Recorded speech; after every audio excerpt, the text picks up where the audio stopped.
अपनी कोई राष्ट्रीय स्तर की पार्टी क्यों नहीं बना लेता और पूरे सिस्टम को बस एक ही बार में क्यों नहीं बदल देता? ऐसा सवाल उन्होंने किया। आप में से कितने लोग इससे सहमत हैं? कोई नहीं सहमत है? क्यों? बदलेगा, सिस्टम नहीं बदलेगा। हाँ, देखिए, आपने एक पार्टी बनाई, उस पार्टी की सत्यता केवल तभी तक चलेगी जब उसके अंदर बिल्कुल सच्चे लोग आएंगे। अभी तो जनता सरकार मोर्चा में सच्चे लोगों की गारंटी नहीं है अपने को कितने हैं। पार्टी तो बहुत दूर की बात है। 543 आदमी जिनकी गारंटी ली जा सके ऐसे नहीं है अपने पास।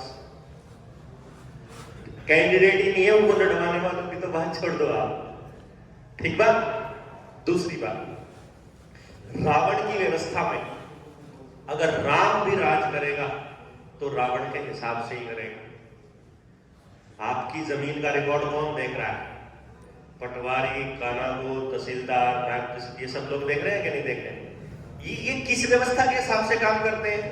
जो वो बना के गए हैं लैंड रेवेन्यू रिकॉर्ड रजिस्टर, उसके हिसाब से काम कर रहे हैं। ये उसी के हिसाब से काम करेंगे। तो आप कितने ही बड़े एमएलए एमपी बन के वहां बन के खड़े हो जाओ, रजिस्टर उन्हीं के हाथ में है। ठीक बात। स्कूल में जो मास्टर जी पढ़ाएंगे वो सिलेबस के हिसाब से पढ़ाएंगे। सिलेबस किसने बनाया? सीबीएसई ने बनाया। वो सिलेबस किस हिसाब से बना हुआ है?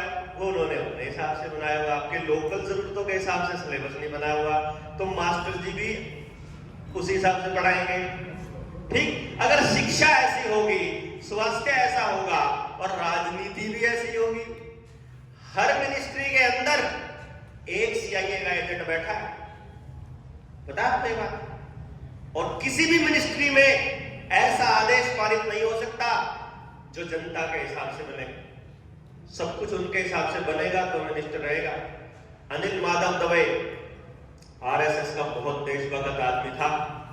ऐसा नहीं है कि आरएसएस में सारे समलैंगिक हैं, वहां कुछ अच्छे लोग भी हैं। वो मतलब इतना जेन्युइन आदमी था कि उसने जीएमओ के ऊपर, जो सरसों की जीएमओ जब आने लगी, कंपनियों ने लाई, तो उसके ऊपर किसान संगठनों ने मतलब आपत्ति जताई। उन्होंने कहा कि भाई मैं रिसर्च करूंगा, देखूंगा 5-4 साल के अंदर अगर इसका कोई नेगेटिव असर होता होगा तो इसके ऊपर कार्रवाई करेंगे और इसको बैन करेंगे। अगर ये पूरी तरह से सुरक्षित हुआ तो ही जीएमओ को अप्रूवल देंगे हम। और ये बात मल्टीनेशनल कंपनियों को पता है। ब्राजील की एक रिपोर्ट आई थी जिसमें उन्होंने कहा था सरकार ने कि जो भी जानवर या जो भी इंसान, कोई भी जीव जंतु जीएमओ खाता है, कोई भी जीएम सीड खाता है, जैसे सरसों आजकल जीएम आती है, कपास आजकल जीएम आती है, शिमला मिर्च जीएम आती है, आपका टमाटर आजकल जीएम आ रहा है, जो सुंदर सा हरा खीरा होता है दिखने में सुंदर है वो भी जीएम है।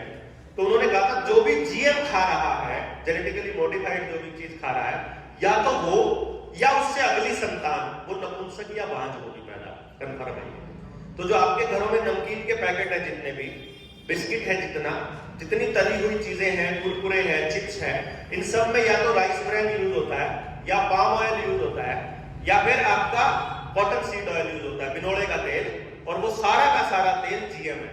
तो ध्यान देना, जो कि पैकेट वाला आइटम जो तला हुआ है, सब में जो तेल इस्तेमाल होता है वो जीएम होता है। तो अल्टीमेटली वो हमारी अगली पीढ़ियों को नपुंसक और बांझ करने के लिए बना है। इस रिसर्च को ध्यान में रखते हुए अनिल माधव दवे ने उस रिसर्च उस फाइल को रोक लिया कि इस पे मैं ऑब्जेक्शन लगा दिया कि पहले रिसर्च करेंगे और बाद में हम इसको देखेंगे। वो ऑब्जेक्शन दफ्तर तक पहुंचा नहीं था भाई साहब, सुनना ध्यान से। उसने शाम को उस पर लिख दिया, लेकिन वो रजिस्टर में एंट्री नहीं हुई इस ऑब्जेक्शन की। तो अगले दिन सुबह अनिल माधव दवे अपने बाथरूम में मृत पाए गए, संदिग्ध हालत में, और आज तक भी नहीं पता चला कि वो कैसे मरे थे।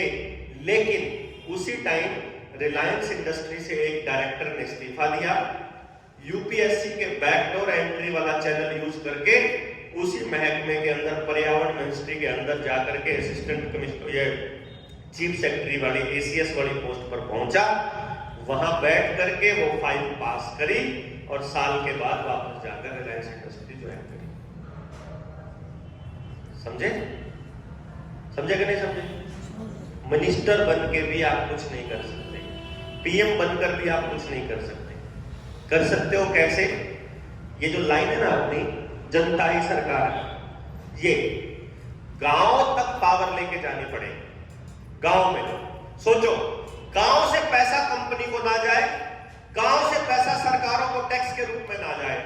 हम लोग अगर अपना ही पैसा या अपना ही सामान आपस में ही डिस्ट्रीब्यूट करके एक दूसरे को मजबूत कर ले पूरा गांव, और बाहर जाए ही ना, गांव में कुछ लाना ही ना पड़े बाहर से, डिपेंडेंसी खत्म हो जाए, तो सरकार अपने आप मर जाएगी? नहीं मर जाएगी? अपनी सरकार, जनता ही सरकार है। और नहीं तो इसके इलाज बड़े सारे हैं। राजनीतिक रूप से उनके कुचक्र में फंसकर राजनीति करना इसका इलाज नहीं है।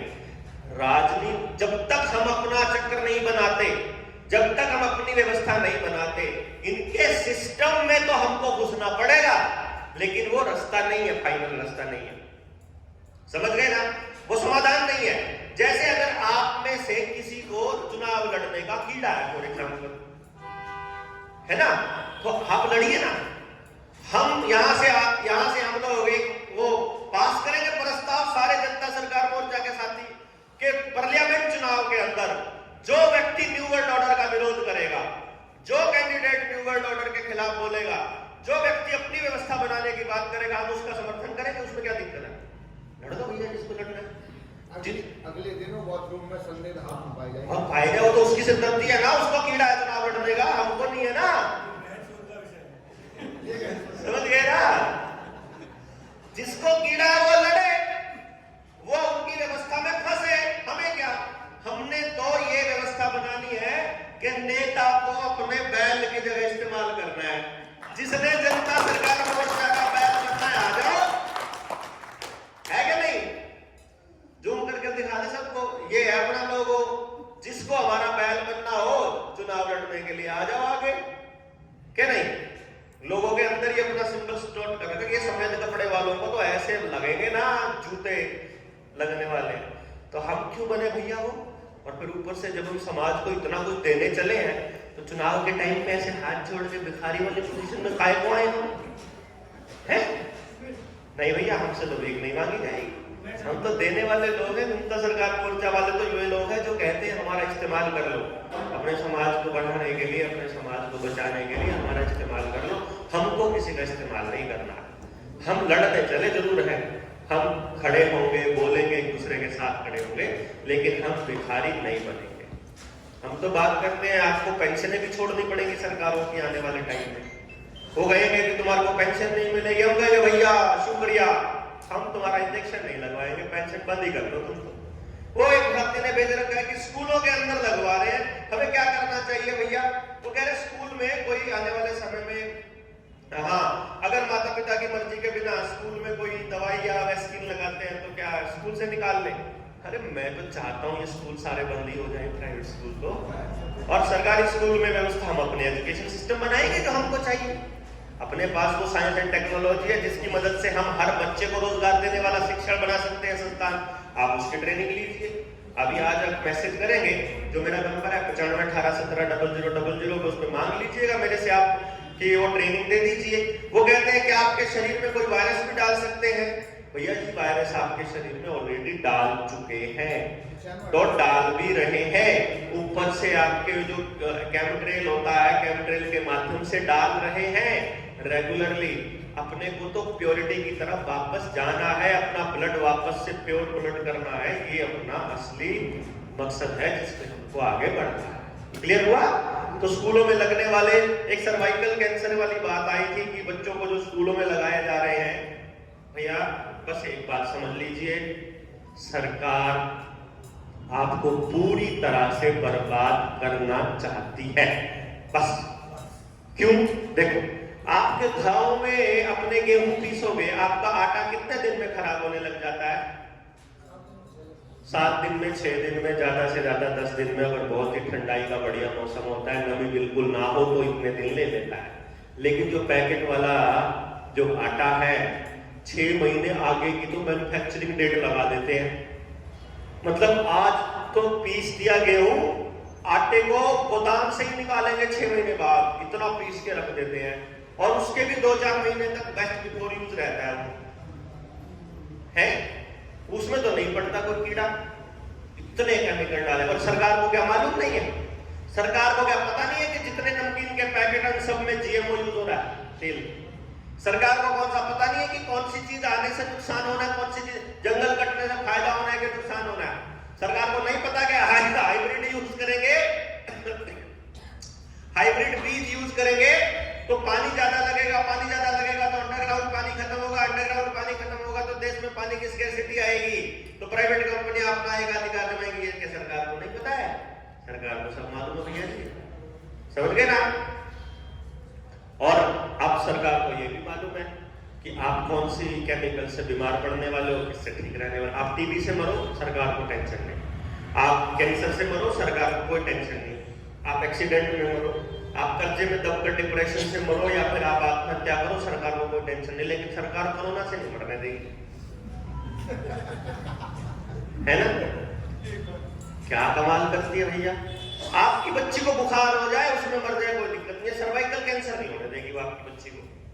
वो सर्वाइकल कैंसर के इंजेक्शंस जब गुजरात के अंदर लगाए गए थे आदिवासी लड़कियों को, तो हजारों लड़कियों के यूट्रस निकालने पड़े थे। पता है आपको? बिल गेट्स के ऊपर आज भी हत्या का मुकदमा दर्ज है उस केस में। उसी के पेटेंट करवाए हुए वैक्सीन्स हैं जो ये बच्चों को स्कूलों में लगाई जाती हैं। इसलिए स्कूल के अंदर एल्बेंडाजोल भी नहीं दिलवानी, दूसरी कोई टेबलेट भी नहीं दिलवानी, कोई इंजेक्शंस नहीं डलवाने, और स्कूल को लिख के दे देना है कि मेरी मर्जी के बिना ना मेरे बच्चे का कोई टेस्ट होगा, ना मेरे बच्चे को किसी बीमारी का इलाज करवाया जाएगा। अगर तुम ज्यादा जबरदस्ती करते हो, हम अपने बच्चे को हटा लेंगे। गांव के 50 लोग अगर अपने बच्चों को हटा लेते हैं, 50 लोग मिलकर अपना स्कूल नहीं खोल सकते क्या? अपने बच्चों को वहीं पढ़ा लो यार, मिल करके अपना एक मास्टर अपने में से तैयार करके बोला भाई तो अपने बच्चों को संभाल, क्या फर्क पड़ता है? ऐसे नहीं करिए हमने सारा किसी की ऐसे जबरदस्ती हमारे ऊपर कंट्रोल करे। आज का जो एजुकेशन सिस्टम है, इसमें गारंटी है 99.9% बच्चे फेल होंगे। हम अपनी कामयाबी वाला स्कूल खोल लेंगे, एफिलिएशन नहीं चाहिए। हाँ, मान्यता की इसलिए गरीब को मान्यता का मतलब क्या है? आपको एक सर्टिफिकेट मिलेगा, सर्टिफिकेट का क्या काम है? नौकरी मिलेगी। नौकर बनाने के लिए सर्टिफिकेट और मान्यता की जरूरत होती है, काम करने के लिए नहीं जरूरत होती है। हमारे बीच में इलेक्ट्रीशियन बैठा है, इलेक्ट्रिसिटी का काम सिखा दो ना, मोटर अपनी बना लेंगे हम, बिजली अपनी बना लेंगे हम। कौन सी चीज अपनी बना सकते हैं? अपनी गाड़ी बना लेंगे, अपने इंजन बना लेंगे, खेत में काम करने का काम बना लेंगे। आजकल के बच्चों को पापा मतलब फ्यूज हो गया, अब ये कैसे लगेगा भैया? हमारे शहर में चंडीगढ़ में आ जाओ, फोन करेंगे कंपनी के पास, जी हमारा एक ट्यूबलाइट है वो खराब हो गई है। उधर से फोन आएगा, जी हाँ जी ठीक है, सर्विस चार्जेस हैं हमारे, जो विजिट के चार्जेस है 450 रुपीज है, बाकी का जो खर्चा होगा वो आपका होगा। ओके ठीक है जी, 450 आ जाइए। वो वहां से चल के आएगा, उधर से वो ट्यूबलाइट है जी, ट्यूबलाइट लानी पड़ेगी। वो अपनी लेके आया है अपनी गाड़ी में, वो ट्यूबलाइट उसको उतार करके उसको चढ़ा देगा। हाँ जी कितने? बोला जी 450 सर्विस चार्जेस, 100 रुपीज ट्यूब बदलने के, 550 रुपए में ट्यूब बदलते हैं। 1 मिनट का काम है, 1 रुपए का भी काम नहीं है वो। हमारे बच्चों को अपना बल्ब, वहां पे बल्ब बदलना नहीं आता। ऐसे गधे औलाद है शहरों में, है? अपनी चाय बनानी नहीं आती, मम्मी कहीं चली जाए तो कॉल करके खाना बाहर से मंगाना पड़ता है, रोटी भी नहीं बनानी आती। ऐसी औलादें पैदा कर रहे हैं हम लोग आगे शहर में। शहर में तो शहर की तो औलाद ही औलाद नहीं है, वो तो पता नहीं कबाड़ इकट्ठा कर रखा है, ऐसा लगता है।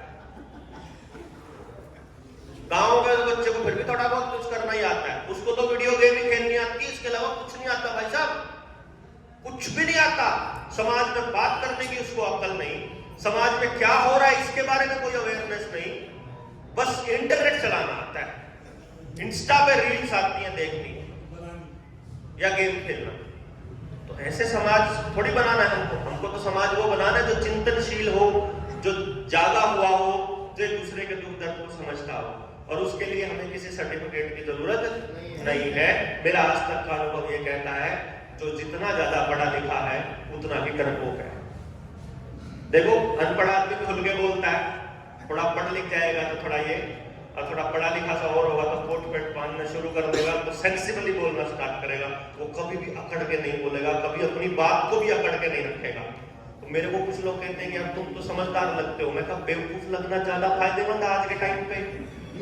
समझदार दिखने का कोई फायदा नहीं है भैया, कुछ भी बोल दो बेवकूफ दिखते हो तो। और कोट पैंट पहन के कोई सेंटिमेंट बढ़िया से बंदे बने तो आपसे उम्मीद हो जाएगी कि ये तो बढ़िया बात करेगा। हम नहीं करते, वो बोलते यार तू तो पढ़ा लिखा है। मैं कहा अनपढ़ मान ले, कोई चक्कर नहीं, लेकिन अपन बोलेंगे अपने अधिकार की। ज्यादा शर्ट पढ़ने की जरूरत नहीं है, ठीक है। तो ये अपने को खड़ा होना है। फिर एक ये सर्वाइकल अपार आईडी बन रही है जो स्कूलों में, इसी में कंटिन्यू रखते हैं हम लोग। इसने कहा, मोदी ने संसद में कहा कि हम तीसरी टर्म में इतने कड़े फैसले लेंगे कि आपका भविष्य बदल देंगे। और हमारा भविष्य तो हमारे बच्चे हैं। वही कह रहा है भैया। देखो उन्होंने कहा है कि हम आपको जेनेटिकली इंजीनियर्ड बच्चे देंगे। आप बताइए आपको कैसे बच्चे चाहिए।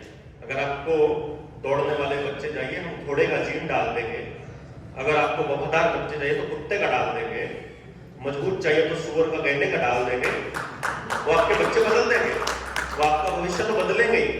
आपकी ऐसी तैसी नाक कर दें, यहाँ नाक तक ना पकड़ ले तो बताना आप हमको। इसलिए हम लोग वेट कर रहे हैं कि 24 में जिसको चुनाव लड़ने का कीड़ा है अपना लड़ लो। हम तो अपनी लड़ाई 24 के चुनाव के बाद ही शुरू करेंगे कि तुम्हारे बाप आ रहे हैं, गद्दी छोड़ो, जनता आ रही है, यहाँ से निकलो यार, भागो। मई में पेंडेमिक ट्रीटी लागू हो रही है। पेंडेमिक ट्रीटी क्या, अपार आईडी क्या, सब कुछ लागू हो जाए। अगर हमारे पास लोग होंगे ना, एक आदेश लगेगा, गांव में सरकारी कर्मचारी की एंट्री ही बैन कर देंगे। ऐसी हालत ला देंगे, इनकी कोई औकात नहीं है, कोई चक्कर नहीं, इनको तो कभी भी खत्म कर देंगे। अपने पास लोग हो, बस ये कह, एक गांव में कमेटी हो 10-12 लोगों की, जिसको गांव यकीन करता हो। इसलिए आज अपने गांव में जाके बोलना शुरू करो, यही होगा, ये होगा। मानेगा कोई नहीं, लेकिन जब होने लगेगा फिर बोले तो भाई अब क्या करें, फिर उस दिन बता देंगे क्या करें। हाँ, जिसने बोला था। आज सब हो रहा है ना, जो हम पहले बोलते थे इस वैक्सीन को लेकर के, बोलते थे तू पागल हो गया, तू एक ही डॉक्टर है पूरी दुनिया में, बाकी सारे साइंटिस्ट पागल है। अभी वो सारे क्या कहते हैं यार, ठीक कहता थे ये वाले लोग, बढ़िया कहते। अभी गए ये लोग वहां पे। पापा ने कहा था, मैं कई बार बोला उनको ये सब ड्रामा है, वैक्सीन सब ड्रामा, कोरोना कुछ नहीं है। उस समय उन्होंने नहीं माना। बाद में जब न्यूज आई, बहुत सारी न्यूज देखी, तू सही कह रहा है, वो सारे बोला मैं कि तू सही कह रहा था, ठीक है। अभी एक भाई ने बोला, चलिए अभी नेक्स्ट क्वेश्चन लेते हैं। 1 रुपया चांदी का